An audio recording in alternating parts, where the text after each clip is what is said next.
Hello everyone, welcome to my channel. तो ये video है अक्टूबर की, जब मैं घर जा रही थी उस टाइम की। तो मैं सबसे पहले उठ के नहा धो के तैयार हो गई हूँ कि घर जाना है। मतलब एक्साइटेड भी थी, लेकिन तबीयत भी थोड़ा सा ख़राब था, इसलिए मुंह भी थोड़ा सूजा हुआ है। तो मैंने रात को मतलब पूजा से आके फिर पैकिंग किया है। और मुझे ज़्यादा कुछ लेके भी जाना नहीं था, मतलब थोड़ा बहुत सामान ही लेके जाना था। तो फिर मैं यहाँ पे तैयार वैयार होके बैग पैक करके निकल गई, और मुझे यहाँ पे टॉमी मिला, उसको टाटा बाय बाय करके मैं कैब में बैठ गई। तो मैं थोड़ा जल्दी निकल गई थी। मुझे प्लान था कि 8 बजे निकल जाऊँगी घर से, क्योंकि 1 से 1.5 घंटा लग जाएगा एयरपोर्ट पहुँचते पहुँचते। लेकिन मैं बहुत जल्दी पहुँच गई थी, क्योंकि कोई भी ट्रैफिक नहीं था और आराम से पहुँच गई मैं। तो मैं 8:30 बजे निकली थी, 8:30 बजे निकल के मैं 9:30 बजे तक पहुँच गई थी। मेरा फ़्लाइट का टाइमिंग है 11:50 का। तो मैं 10:30 बजे तक भी पहुंचती तो भी हो जाता, लेकिन मैंने सोचा कि ट्रैफिक मिलेगा, इसके चक्कर में मैं थोड़ा जल्दी निकल गई। अब मैं यहाँ पे बोर होने लगी। तो मतलब जहाँ पे जल्दी पहुंचना होता है वहाँ पे लेट हो जाती हूँ, जहाँ पे थोड़ा लेट जा सकती हूँ वहाँ पे जल्दी पहुंच जाती हूँ। पता नहीं मेरे साथ ऐसा क्यों होता है। तो मैं बाहर ही थी, मतलब एयरपोर्ट के बाहर ही थोड़ी देर के लिए थी, क्योंकि अंदर जाके क्या ही करना है, बैठे रहना है, बाहर भी थोड़ी देर बैठ लेते हैं। तो वैसा करके तो फिर मैं 10:30 बजे के आसपास अंदर गई। मैं घर जा रही हूँ, ये मेरे घर में सभी को पता है, सिर्फ पापा को नहीं पता, क्योंकि पापा बहुत ज़्यादा बोल रहे थे कि घर आ जाओ, साल में एक ही बार तो आती हो, और दुर्गा पूजा में घर में नहीं आओगी तो कैसे लगेगा। मतलब दुर्गा पूजा तो तुम लोगों के लिए ही हम निकलते हैं, ऐसे ऐसे मतलब शॉपिंग वगैरह करते हैं। तो पापा बहुत बोल रहे थे आना है, आना ही पड़ेगा ऐसे करके। तो मैंने उनको बहुत मतलब समझाया कि मैं नहीं आ पाऊँगी, और पहले मैंने सोचा था कि मैं नहीं जाऊँगी घर पे। लेकिन फिर मेरा भी मन नहीं मान रहा था कि दुर्गा पूजा में नहीं जाऊंगी, और मतलब 1 साल हो चुका है मैं घर से आए हुए। मैं लास्ट ईयर दुर्गा पूजा में घर गई हूँ और इस बार जा रही हूँ। तो 1 साल हो गया, तो फिर मेरा भी मन नहीं मान रहा था कि नहीं जाओ करके। तो फिर मैंने भी कहा कि चलते हैं, लेकिन पापा को मैंने नहीं बताया था। घर में भी मैंने सबको मना कर दिया कि पापा को मत बताना, मैं आके सरप्राइज दूंगी पापा को। तो फिर मैं अंदर आके सबसे पहले अपना ट्रॉली चेकिंग करवाया। इसके बाद मुझे बोर्डिंग पास मिला, बोर्डिंग पास लेके मैं चली गई अपना मिनी बैग चेकिंग करवाने के लिए। तो फिर मिनी बैग चेक करवा के फिर मैंने अपने आप को चेकिंग करवाया। दिल्ली का एयरपोर्ट तो बहुत ज़्यादा मतलब बड़ा है, तो मुझे कुछ मिल नहीं रहा था, और मैं ये सेकंड टाइम जा रही हूँ फ़्लाइट से घर। लास्ट टाइम मैं ट्रेन से गई थी। तो और इस बार मैं जा रही हूँ अकेले, तो अकेले तो और ज़्यादा मुश्किल हो रहा था, मुझे कुछ मिल नहीं रहा था, किधर जाना है, कहाँ जाना है। तो लास्ट टाइम तो मेरे साथ मेरे फ्रेंड्स थे, तो इस बार मैं अकेले जा रही हूँ घर। तो फिर ज़्यादा मुश्किल हुई नहीं, मतलब थोड़ा बहुत ये हुआ था। तो फिर मैं ढूंढते ढूंढते सब कुछ निकाल लिया। तो मुझे गेट नंबर 4 पे शायद जाना था, तो फिर मैं चली गई वहाँ पे। जाके फिर मैं तो थोड़ा जल्दी आ गई थी। तो फिर मैं सिटिंग एरिया में बैठ के वेट कर रही थी कि हमें तो 11:50 का फ्लाइट है, तो 10 मिनट पहले ही बोर्डिंग होगी। तो फिर मैं सिटिंग एरिया में वेट करने लगी, लेकिन अकेले बैठना भी बहुत मुश्किल काम है। फिर मैं बैठ गई, लेकिन थोड़ी देर के बाद एक लड़की आई, आके मुझे बोला कि मेरा बैग यहाँ पे रख के जाती हूँ, मैं वॉशरूम जा रही हूँ करके। तो मैंने भी बोल दिया ठीक है। तो वो रख के जो गई, वो पूरा आधा घंटा हो गया, वो लड़की आ नहीं रही थी, और मुझे टेंशन होने लगा, अभी तो बोर्डिंग टाइम भी हो गया, अभी तो मुझे जाना है, और बैग लेने वो अगर नहीं आई फिर मैं इस बैग का क्या करूँगी, मुझे थोड़ा टेंशन होने लगा।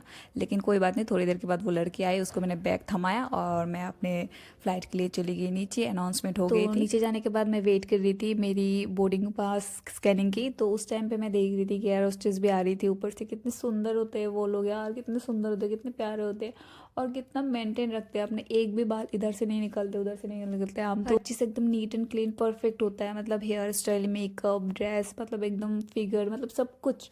और हम ड्यूटी पे जाते हैं और आते हुए मतलब ऐसे आते हैं, पता नहीं क्या काम करके आते हैं, मतलब देखने लायक शक्ल नहीं होती हमारी। तो फिर हमारी बस भी आ चुकी थी, तो फिर बस पे बैठ के हम चले गए फ्लाइट के पास। तो फिर आज मैं पहली बार मतलब दूर, इतना दूर अकेले ट्रैवल कर रही हूँ। मतलब हमेशा कोई दोस्त या फिर कोई ना कोई होता है साथ में। मतलब मैं जब पहले कॉलेज में थी अगरतला, तो मेरी दादी हमेशा बोलती थी कि मतलब अकेली नहीं जाना है कॉलेज में, भाई या पापा जाके छोड़ के आए, मुझे अकेली जाने नहीं देते थे। मतलब हमेशा बोलते थे पापा या भाई मुझे छोड़ के आए। और अब मैं दिल्ली से त्रिपुरा जाती हूँ अकेले, फिर अगरतला जाने के बाद भी मैं कमलपुर अकेले जाती हूँ, बस करके या फिर जो भी गाड़ी करके जैसे जाना होता है जाती हूँ। मतलब अभी मैं बड़ी हो गई लगता है। तो फिर मैं अपने सीट पे बैठ गई, और मेरा मतलब सीट था एकदम साइड में, विंडो सीट नहीं था। लेकिन लकीली मेरे जो दोनों सीट में, मतलब बीच वाला और जो विंडो सीट वाला बंदा है, वो आया नहीं है। शायद भगवान चाहते थे कि मैं विंडो सीट पे बैठ के बाहर का नज़ारा का मज़ा लेते लेते घर जाऊँ। वैसे ही मुझे इतना खुशी हो रहा था कि 1 साल बाद मैं घर जा रही हूँ, और फिर विंडो सीट भी मिल गया, मतलब बिना मेहनत किए। तो मुझे बहुत अच्छा लग रहा था। Thank you for your cooperation. आपकी सुरक्षा सबसे महत्वपूर्ण है और हम आपसे अनुरोध करते हैं कि आप इस प्रदर्शन पर ध्यान दें। भले ही आप अनुभवी यात्री हैं, एक सुरक्षा निर्देश पत्र आपके सामने वाली कुर्सी की पॉकेट में उपलब्ध है। कुर्सी की पेटी इस तरह बांधी जाती है। कसने के लिए इस तरह फीते को खींचें और पेटी खोलने के लिए फ्लैप को उठाएं। उड़ान के दौरान कुर्सी की पेटी बांधे रखें। क्या फाइनली हमारी फ़्लाइट भी टेक ऑफ कर गई और मुझे इतना खुशी हो रही है यार, मैं घर जा रही हूँ 1 साल बाद। वाह। टाइल्स जैसा नहीं लग रहा, जैसे कि आज छत पे किसी ने टाइल्स लगवा दिया ना, ग्रीन कलर की, ब्राउन कलर।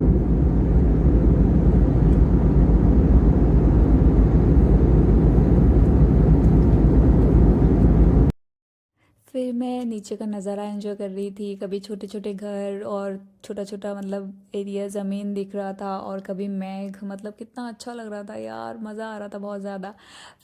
फिर हमारी फ़्लाइट ने लैंड कर लिया और फिर मैं निकल गई बाहर। बाहर निकल के हम जा रहे थे अंदर की तरफ, क्योंकि बाहर निकलना है, लेकिन यार अभी भी बहुत मतलब टाइम है मुझे घर पहुंचने में। तो फिर अंदर आने के बाद मेरी सबसे पहले ये था कि ट्रॉली लेना है, ट्रॉली लेके फिर बाहर निकलना है, फिर जल्दी जल्दी जाना है बस स्टैंड, फिर बस लेना है, फिर जाके घर जाना है। तो फिर मैं जल्दी जल्दी जा रही थी ट्रॉली के लिए, और वहाँ पे जाके किसी को देखने को मिला, लेकिन आलोकेत तेरे लिए, तो आलोक तो देख लेना। तो फिर मैंने अपना ट्रॉली उठाया और ट्रॉली लेके फिर मैं बाहर निकल आई। तो बाहर निकल आने के बाद मुझे मिला एक ऑटो। तो अंदर ही बहुत सारे ऑटो वाले थे कि 250 रुपये में चलो, 200 रुपये में चलो, ऐसे करके। तो बाहर निकल के अगर आप लोगे ऑटो तो कम मिलता है, लेकिन मुझे और ट्रॉली को खींचना नहीं हो रहा था मुझसे, तो मैंने 250 से 190 किया उसको। लेकिन यार मतलब बस स्टैंड में जाने के बाद भी मुझे बस नहीं मिली, कोई भी गाड़ी नहीं। मुझे मतलब ऐसा लगा था कि अगर कोई भी गाड़ी मिलती मैं चली जाऊंगी, क्योंकि जाना तो है ही मुझे आज घर। लेकिन मतलब किस्मत ही ख़राब थी, तो मुझे बस भी नहीं मिला, कोई गाड़ी ही नहीं मिला। मैं पहुंच गई थी 3:45 बजे तक, तो मुझे लगा था 3:45 बजे तक पहुंचूंगी तो मतलब मिल जाएगी, लेकिन मिला नहीं। फाइनली থাকতেই লাগতেছে আমার, না না না না बट আমি तो फिर सागरिका आई थी मुझे बस स्टैंड पे लेने के लिए। तो फिर वो मुझे पहले से बोल रही थी कि उसके घर में जाने के लिए, मैं ही मना कर रही थी, नहीं नहीं मुझे घर जाना है, इतने दिनों के बाद आई हूँ। तो फाइनली मुझे उसके घर पे जाना ही पड़ा। फिर उसके घर में जाने के बाद मैं नहाई, नहा के फिर प्रसाद दिया उसने, तो प्रसाद खाया मैंने। फिर मैं सो गई थी थोड़ी देर के लिए। फिर शाम को उसने उठाया मुझे, फिर उसने चाय बनाया, तो मैं हम सब ने चाय पिया। तो इस वीडियो में इतना ही, मिलते हैं नेक्स्ट वीडियो में, तब तक tata bye bye, take care.